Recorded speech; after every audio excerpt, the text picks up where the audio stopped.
We were talking about how at the NPC it was reiterated that Beijing would like to rebalance the growth in China, would like to stabilize things like the real estate market and also debt levels. How much political cost, though, would there be in trying to do that at a speed that would be reasonable? Well, that's the key problem. We've been talking about rebalancing since 2007. We've been talking about getting control of debt for at least 5 or 6 years, and Beijing has basically been unable to do that.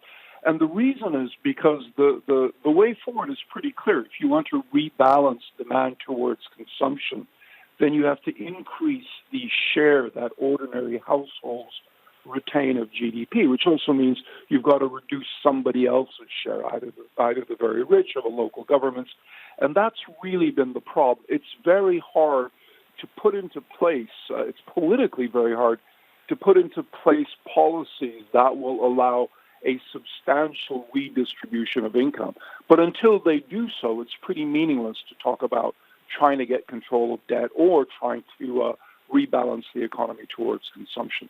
We just had the inflation print out, and it's really a tale of two prints because now it seems like producer prices are stepping back up, manufacturers are getting their pricing power back, but on the consumption side of things, prices are cooling off. And so, how do you see this story unfolding? Well, unfortunately, China's reaction to COVID-19 was very different from that of the rest of the world. While most of the world saw COVID-19 as a demand-side shock and has responded with policies that really boost demand, income distribution, things like that, China really responded as if it were a supply-side shock. And almost all of their responses have been aimed at the supply side, at boosting the supply side, not at boosting the demand side.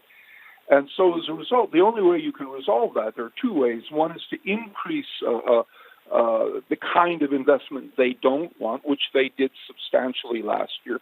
And the other way, of course, is to see a huge surge in the trade surplus, which, needless to say, that has also happened. And I would argue that until you see a shift from supply-side policy responses to demand-side policy responses, it's very hard to see where that domestic demand is going to come from.